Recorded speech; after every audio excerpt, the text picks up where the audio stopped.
KM is the most difficult performance. Nimi was so author-backed, written role. So was Gertrude, flawed mother. But KM is like very, very internalized, very quiet, subtle character. Yes, I want to actually do a trilogy of Shakespeare's comedy. If I want a budget like Rohit Shetty film, then I must give a hit like Rohit Shetty. I think this is the fact that we artists should accept. That we also have, Rohit Shetty also has his limitation. He cannot make a film like Nolan makes,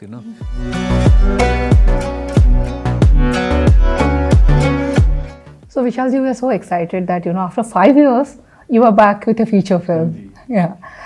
So first of all, what took you so long, and how did this Khufiya, the adaptation of the book Escape to Nowhere, came about? So it was not by design that I took 5 years. So in 2018 when Patakha released, so I was working on Salman Rushdie's Midnight's Children. And we worked intensely for 1 year on that, or more than 1 year. But before we were to go to shoot, the plug was pulled, and I couldn't make that. So my total 1.5 year went in waste. Then I was making a series on IC 814 for Amazon, and that Tandav controversy happened, and then they also developed a cold feet and they pulled the plug too. So my 3 years actually went in developing 2 shows. Khufiya, actually I had developed before, in 2016 I started working on it, and the first draft we had in 2017-18. But I was not able to cast because it was a male protagonist film, and I wanted to work with Irrfan, and Irrfan, he was not well then, and after he passed away, then I thought of changing the gender and make it the protagonist into a female protagonist with Tabu. And then the kind of budget I required to make this film for any format, it was not possible to get on a female star. That's where the OTT came in, and Netflix, they gave me this trust, confidence that you make the film you want to make. So that's why it took me 5 years. So is it not very disturbing or sad that somebody like Tabu, who is everybody accepts that is a powerhouse performer, you still had to struggle for budget? No, I think it's the reality of the market. With me, if I want a budget like Rohit Shetty film, then I must give a hit like Rohit Shetty. So I think this is the fact that we artists should accept. That we also have, Rohit Shetty also has his limitation. He cannot make a film like Nolan makes. So everyone is, there. सब लोगों को अपने compartment में है. उसमें how much can we stretch in what we get is the key. What changed in the script once Tabu stepped in? And if you can tell a bit about your process with Tabu, do you prepare a lot and do you go through the script very minutely? The personal track, the personal story of Tabu came after I changed the gender, because then that became the requirement of the script, and that came beautifully because she is in closet, and so Khufiya has 2 meanings then. One is a professional life and one is a personal life. So that layer came because I changed the gender. And with Tabu, we don't work that hard. There's so much understanding, deep, silent understanding between 2 of us, that we know how much she is going to prepare, and she knows that what kind of prep I am looking for. And if I have something specific, I tell her. If she has something specific to tell me, she tells me. So it's a very deep bonding and understanding, and touch wood, it's visible in our Khufiya also. I wanted to ask you that, taking the spy thriller, a movie based on that, I was wondering if you had any apprehensions because two reasons. One, I thought that generally in the Indian industry, generally a spy thriller is seen as a very slick action-based thing, which may not necessarily have a layered, method in which it is done. And secondly, is also the fact that Mr. Amar Bhushan's book hai, and Tabu's character is based on him. And when his book had come out, a lot of people also said that this could be his way of just trying to say that I did not, because at that point of time he had gotten into trouble. So when it comes to the spy agency thing, there's always this fear of whether you're being used to kind of absolve somebody else. So on these two factors, आपको जरा भी apprehension था कि whether What was the first thing? first is वो थोड़ा एक jingoistic feel हो जाता है in the Bollywood spy Oh, thrillers. yeah. Actually, we don't make spy film. We have not made any spy film. So there's a difference between an intelligence officer and a hired assassin. You know, we start calling them raw officers, which raw never call them like themselves calling raw. They want to be called as R&W officers, you know. Yes. So there's a big difference. The one thing which I came to know when I read the book, that R&W officers or intelligence officers are not supposed to carry any weapon on. They are not trained in weapons. They don't have the licensed weapon. Even if they have to do an operation outside, they hire the mafia of that country. And they do it. It's very fascinating. Yes. I mean, these details I didn't know, that they go and hire the mafia, and mafia doesn't know who are they working for, who are they killing for. I was finding it difficult to raise the money because it was not falling in the genre the industry works in.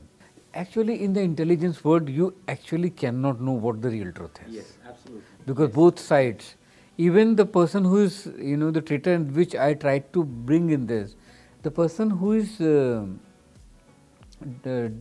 supposedly, betraying the country, he thinks that actually he is helping, because my agency or my people are not understanding that if you work in tandem with this agency, you will be helping your own country. So they have to justify things in their heads. So you don't know, because when I was doing research, many places it was written that Mr. Amar Bhushan has written the book to to clean himself up. But I think I am tilted towards Mr. Amar Bhushan for the reason that there's an inquiry was set up on after he has written the book, the internal inquiry by R&W, and he was called for that inquiry, and then they didn't do anything to him. So that means he had much right things to support. You mentioned that you enjoy reading P.G. Wodehouse so much. Would we ever see you try comedy? Yeah. Actually, everyone thinks that I'm a very serious person. I'm not. So that's how I find comedy in the darkest of the themes. Yes, I want to actually do a trilogy of Shakespeare's comedy. That would be wonderful. Yeah, and I want to adapt like P.G. Wodehouse ka kuch leke. I want to do that now, because if that Agatha Christie show does well, then maybe they will. The P.G. Wodehouse also must be having a estate. Maybe they will consider me giving me the rights. Of the Shakespearean dramas that you have adapted so far, which was most difficult? Everyone had its own set of difficulties. Maqbool had the problem of raising the finance for me, and the third act, which Nasir Bhai, because it was the most difficult thing to find a parallel to that forest will come to you, unless the forest walks to you. That was Shakespeare ko jo line thi. So to find a parallel to that forest, I don't know whether I have done justice to that. No, you have done that justice to it. Yeah, it totally comes. Yeah. In fact, I thought that at the beginning of your career to have that self-belief to adapt Shakespeare, I think that is really commendable. That was ignorance, because I didn't know that my films will be seen so seriously and so minutely. I thought I'm making an underworld film. As it is, nobody wanted to give. People wanted me to take off Shakespeare's name from my script and film. The people will think that it's some literary things and there is no entertainment in literature. So I thought that nobody is going to take me seriously. It's just that I'm making a film. So I didn't have the burden of Shakespeare on my head. That's why I could do such things. That with so later when I made, so I then consciously I started doing that. That I should not have the burden of Shakespeare on my shoulder. Yeah, that would have been. But which is your favorite of your three Shakespeare? Haider, because it was very difficult to make that film. Now it's impossible for I was about to ask you, can you make that film today? no, not even in my dreams. It is also your most political Yeah. work, right? So, were you aware of the political statement that you probably making through the film? Things were different back then. Because even if you make the hardest political comment, I mean, people were open or careless. The government was not concerned. Maybe they were busy making money. It was better that they were busy making money. Yeah, I mean, we never thought, who produced Haider was produced by Ronnie Screwvala, who later produced Uri. So it was like an expression. We used to never feel that way. But you never feared, sir, कि मतलब शायद कुछ backlash आए या or somebody may that didn't cross your mind when you were making? No, not at all. Because मेरे हिसाब से तो मैं political film ही नहीं बना रहा था. मुझे लग रहा था कि मैं I was saying the reality of that Contemporary times. Yeah, contemporary time. And मुझे लगता है filmmaker का काम भी एक level पे तो journalist का काम होता है ना. That you have to say the things you are experiencing, and it's so insensitive of us filmmaker. We never tried to make any, in the mainstream, we never said a truthful film about Kashmir. Okay, what is happening there in the Kashmir? Always we had a protagonist, either an army man going into Kashmir and we are seeing the Kashmir world through his eyes, or a journalist going, or or somebody is abducted by the militants and then we are seeing through their point of view. We never see from inside out. And this is what I wanted to do. So I never thought that I am making a political film. And to me, I don't think it's a political film. It says that violence begets violence. कि इंतकाम से इंतकाम पैदा होता है. जब तक हम अपने इंतकाम से आज़ाद नहीं होते, तब तक कोई आज़ादी हमें आज़ाद नहीं कर सकती. तो ये आप जहाँ पे इतना बड़ा कॉन्फ्लिक्ट चल रहा है, उसमें ये कहाँ से पॉलिटिकल बात हुई? ये तो हुआ कि आप पहले अपने रिवेंज से तो हटें, और दोनों साइड्स को हटना पड़ेगा. रिवेंज एक साइड को नहीं. जब तक वो रिवेंज नहीं छोड़ेंगे, वो हो ही नहीं सकता है. वो नया पौधा बोया ही नहीं जा सकता है. वो बीज तभी डलेगा जब आप अपना रिवेंज, अपना पास्ट छोड़ के, अपना फ्यूचर भी छोड़ के, वो प्रेजेंट मोमेंट में if you don't live and see that what have we done to each other, what we have done to this humanity in this space for past 30, 40 years, 50 years, can we start a new life from here? तब तक कुछ नहीं हो सकता. तो मुझे नहीं लगता था कि मैं पॉलिटिकल फिल्म कोई बना रहा हूँ. अब आप अपने पॉइंट ऑफ व्यू से देखें तो आप कुछ भी पॉलिटिकल है, कुछ भी पॉलिटिकली रॉन्ग है या पॉलिटिकली इनकरेक्ट है, तो ये तो देन पॉइंट ऑफ व्यूज हो जाते हैं. One thing which I accept कि मे बी उसमें पंडितों का उतना रिप्रेजेंटेशन नहीं था. वो भी मैंने सोचा नहीं. It was not a conscious thing. I had at one point I thought that I should have Pandit's character in the film, because I used to feel that time also, I feel now also, that the biggest tragedy, the bigger tragedy even what is happening in Kashmir was the exodus of Pandits. Because to overnight 3 lakhs people or 5 lakhs people were forced to leave their homes and never to go back and live in such bad conditions in camps. So I didn't think that my film will be analyzed in the manner where it will be from the Pandit's lenses. It will be. I never thought. Otherwise, it was very easy for me to But is it like, are you drawn to exploring the complexities of human being, the darkest desires, their psyche?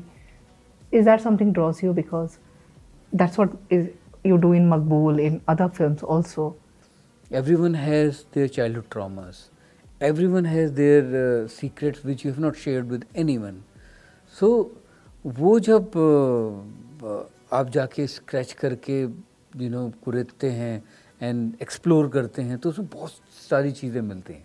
and you have one lifetime. I want to go and go to the bottom of the human being's psyche. So आप Shakespeare का देखिए ना कितना उन्होंने human psyche को कितना closely he has observed, बहुत closely observe किया. Macbeth is like complete guilt and denial of guilt, and what drama. I mean, Duncan is like his father, and you kill your father, and then how to sustain, how to generate, sympathy for these two characters who have killed their own father for the greed, and then you make them connect with them, with their psyche. You feel for them, and so the guilt and denial of guilt. So it's great. That otherwise तो you should hate them. Which do you think is your most underrated? मतलब लोग normally कहते हैं कि तुम्हारा जो सबसे अच्छा चीज़ होता है that normally doesn't get up. Which is one film that you've done which you felt did not really like, which you really like, but you feel कि उसको it didn't get its due. I think Matru Ki Bijli Ka Mandola had that because of Imran's casting in that. People refused to see beyond that. And I think he was okay in the film. He was not Dilip Kumar, but he was okay in the film. But we were so preconditioned to his performance that we refused to watch it. But there was so much, so many things in the film which were so, funny, and that was like a comedy. That was my. Of all the characters that Tabu has played in your film, which one is your favorite and which was also most difficult to write?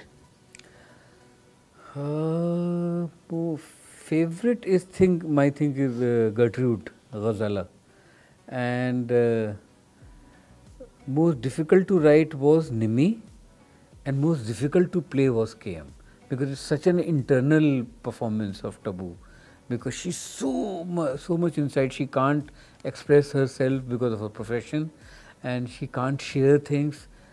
Personal things, because she's incloseted. So and even then to grab the attention of the viewer was a very difficult performance. KM is the most difficult performance. Nimi was so author-backed written role. So was Gertrude, flawed mother. But KM is like very, very internalized, very quiet, subtle character. So you didn't have Irrfan, so Tabu stepped in. Who can take Tabu's place? No one can. Tabu is going to remain Tabu. No one can. And nobody can take Irrfan's place either.